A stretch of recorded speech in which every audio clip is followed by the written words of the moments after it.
하나님 말씀 보도록 하겠습니다. 하나님께서 우리에게 주시는 말씀은 욥기서 2장 1절에서 3절까지 말씀입니다. 욥기 2장 1절에서 3절까지 말씀. 제가 가진 성경 구약 성경 762면에 있습니다. 구약 성경 762면 욥기 2장 1절에서 3절까지 말씀. 우리 한 목소리로 합독하도록 하겠습니다. 욥기서 2장 1절에서 3절까지 말씀, 우리 석절의 말씀 한 목소리로 합독하도록 하겠습니다. 시작. 또 하루는 하나님의 아들들이 와서 여호와 앞에 서고 사탄도 그들 가운데에 와서 여호와 앞에 서니 여호와께서 사탄에게 이르시되 내가 어디서 왔느냐? 사탄이 여호와께 대답하여 이르되 땅을 두루 돌아 여기저기 다녀왔나이다. 여호와께서 사탄에게 이르시되 내가 내 종 욥을 주의하여 보았느냐? 그와 같이 온전하고 정직하여 하나님을 경외하며 악에서 떠난 자가 세상에 없느니라. 내가 나를 충동하여 까닭없이 그를 치게 하였어도 그가 여전히 자기의 온전함을 굳게 지켰느니라. 아멘. 하나님의 말씀입니다.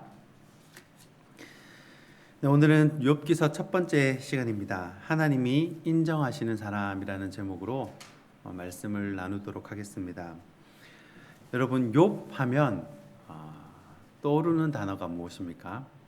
아마 욥 하면 바로 고난이라고 생각을 합니다. 여러분 혹시 주위에 욥과 같은 고난을 당한 사람을 본 적이 있으십니까? 제가 이전에 맡았던 교구의 성도 중에 비슷한 욥과 비슷한 고난을 겪은 성도들이 더러 있었습니다. 명절에 할아버지와 손주 두 명이 얼음 위에 스케이트 탄다고 올라갔다가 이렇게 빠진 그런 사고를 난 성도들도 있었고요. 또 어떤 성도들은 이렇게 병에 걸려서 친어머니와 남편과 또 본인조차도 몇 달 상간으로 암이 걸려서 늘 눈물로 지새우는 성도도 본 적이 있습니다. 이 행복한 노후, 즐거운 인생이 되기 위해서 이 자녀, 그리고 재산, 그리고 건강, 이 모든 것이 균형을 이루어야 합니다. 이 자녀에게 무슨 일이 생긴다든지 아니면 이 재산을 다 잃고 서럽게 하루하루를 살아간다든지 아니면 건강을 잃어서 누리지도 못하고 고통 가운데 있다든지 이런 모든 것을 대비하기 위해서 자녀도 교육을 시키고 또 연금도 들고 그리고 부지런히 운동도 합니다. 그런데 욥은 이 세 가지를 다 잃은 사람입니다. 그래서 욥기를 다루기가 굉장히 어렵습니다. 왜냐하면 이 세 가지를 다 잃어본 경험도 없지만 또 너무 큰 고통이라 차마 가늠하기가 어렵기 때문입니다. 그렇다고 우리가 하나님을 열심히 믿고 이렇게 하나님께 인정받는 사람이 된다고 해서 우리가 다 이렇게 욥처럼 된다는 것은 아닙니다. 욥은요, 일종의 샘플이라고 보시면 됩니다.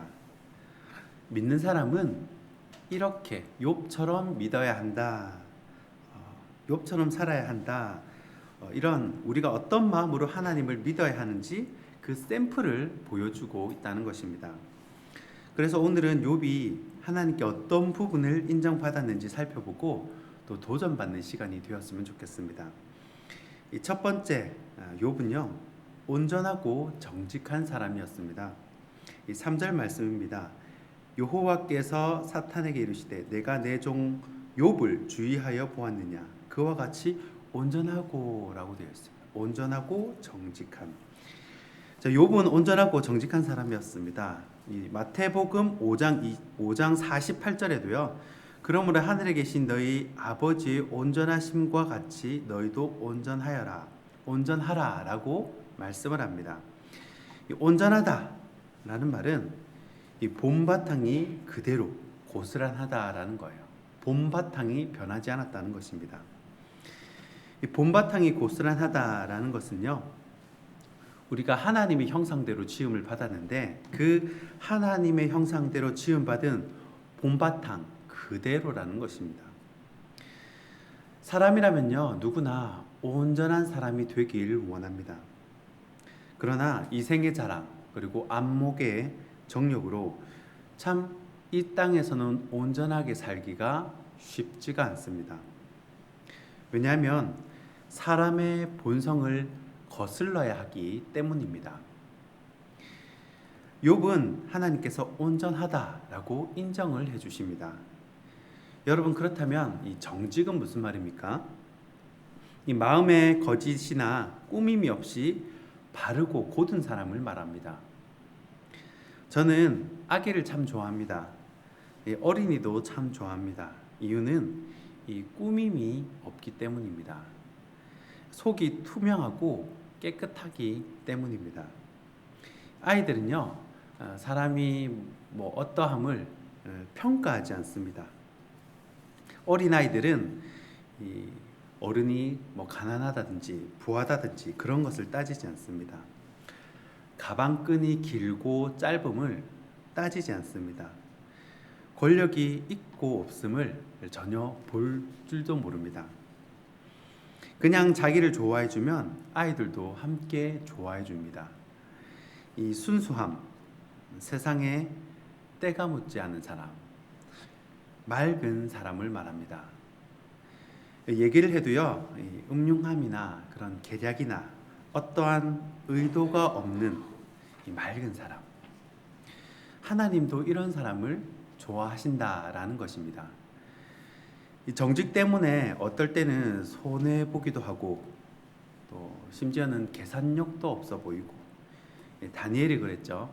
고기 준다는데 지조를 지키기 위해서 풀을 먹고, 또 요셉도 그러한 삶을 살고, 이 온전함, 정직함, 하나님은 그런 사람을 좋아하신다는 겁니다. 이 자리에 있는 성도분 모두, 그리고 저도 하나님께 온전하고 정직한 자라는 인정받는 자녀들이 되길 소원합니다. 이 두 번째, 하나님은 욥의 어떤 부분을 인정하셨나? 이 하나님을 경외하는 사람이라는 겁니다. 욥은 하나님을 경외하는 사람이었습니다. 3절 중반 말씀에 하나님을 경외하며 라고 기록을 합니다. 이 경외라는 것은요, 공경하면서도 두려워한다라는 뜻입니다. 그러니까 무례하게 한다든지 함부로 하지 않는 것입니다. 우리가 간혹 손주들을 너무 이뻐하다 보면 무례하게 할 때가 있습니다. 하지만 이 경외라는 것은 전혀 그렇지 않다는 것입니다. 우리가 공경을 합니다. 예를 다 갖춥니다. 그래서 예배라고 그러죠. 예를 갖추지만 또 두려워할 줄 아는 것이 경외입니다. 함부로 하지 않는다는 겁니다. 우리가 예배를 드리고 또 말씀을 보고 기도하는 것을 가볍게 생각하지 않는 것이 중요합니다. 성도들 가정 가운데 굉장히 예배를 소중히 여기고 또 말씀을 소중히 여기는 가정이 있습니다. 자녀들에게도 그렇게 말씀을 소중히 여기고 예배를 잘 가르치는 가정이 있습니다. 여러분, 목회자 입장에서 봐도 참 귀하고 이쁜데, 여러분 하나님 편에서 보면 얼마나 사랑스럽고 귀하게 보이겠습니까? 시편 103편 13절 말씀에 이런 말씀이 있습니다. 우리말 성경입니다. 아버지가 자식을 불쌍히 여기듯 여호와께서도 주를 경외하는 사람들을 불쌍히 여기신다. 하나님과 관계된 모든 것을 소중히 여기는 겁니다. 하나님과 관계된 모든 것을. 왜 그렇습니까? 하나님을 사랑하기 때문에 그렇습니다. 그 밑바탕에 하나님을 사랑하는 마음이 깔려 있다는 거예요. 우리가 마치 우리가 결혼할 때 보면 남편을 사랑하면 남편에게 속한 모든 시댁 식구를 사랑하듯이 이 하나님을 사랑하기에 하나님과 관련된 모든 것을 소중히 한다는 거예요. 내 것처럼. 하나님이 그렇게 자기를 경외하고 소중히 여기는 사람을 하나님도 인정하고 소중히 여긴다라는 말씀입니다. 이 마지막 세 번째입니다. 이 세 번째는 악에서 떠난 자라는 것입니다. 이 욥이 하나님께 어떤 부분을 인정받았나? 바로 욥은 악에서 떠난 자라는 것입니다. 이건 정말 대단한 것 같습니다. 이 돈이 있고 또 욥과 같이 시간이 있는데 악에서 떠나기란 사실 좀처럼 쉽지가 않습니다. 제 생각에는 욥이 어렸을 때부터 신앙 교육을 잘 받으면서 자라지 않았을까 그런 생각도 해봤습니다. 왜냐하면 보통 이 아무리 회개를 하고 돌아선다라고 해도 내가 과거에 전과가 있고 경찰서 좀 다닌 사람들은 그 습관이 언젠가는 나오는 경우가 꽤 많다는 것입니다. 예를 들어 조직폭력배 조폭 출신의 두목 출신 중에 이제 회심해가지고 목회자가 되고 돌아왔다고 하는 경우를 봐도요. 결국은 어떤 상황이 되면 주먹이 날아가고 이런 경우가 있지 않습니까? 여러분 마약을 해도 한 번도 안 해본 사람은 있어도 이 마약을 한 번만 해본 사람은 없다고 합니다. 이 죄가 그렇습니다. 죄가 주는 쾌락이 있습니다. 아주 달콤합니다. 그래서 중독성이 있습니다. 그래서 한 번 빠지면 그게 언제 또 이게 반복할 수 있다는 거예요. 가능성이 많습니다. 여러분 그러나 이 거룩한 삶은 중독성이 없습니다. 성경 읽기, 철야기도, 산기도 이런 거는 중독성이 없습니다. 이런 건요 한 번 쉬면 쭉 쉬고 싶지 아이고 또 가야지 또 이게 쉽게 잘 되지 않습니다. 그래서 사도 바울이 뭐라 하냐면 날마다 나를 쳐서 복종시킨다는 거예요. 왜요? 이게 쉽지 않거든요. 이게 몸에 익숙해지기가 쉽지 않습니다. 자신과의 싸움이기 때문에 쉽지 않다는 것입니다. 그래서 저는 어릴 적부터 이 죄에서 떠나는 훈련이 굉장히 중요하다고 생각을 합니다. 어떤 분은 그러시죠. 볼멘소리로 교회는 맨날 뭐 한다고 불러내고 일 한다고 불러내고 맨날 바쁘고 사람 불러낸다고 그렇게 볼멘소리를 합니다. 그런데 시간이 좀 지나고 나니까요. 이 죄 지을 시간이 없는 것이 복이라는 것을 깨닫게 되었습니다. 교회에 매여 사는 것이 복이 된다는 것입니다. 여러분 악에서 떠난 자가 되고 싶습니까? 열심히 하나님을 사랑하시면 됩니다. 신앙생활 열심히 하시면 됩니다.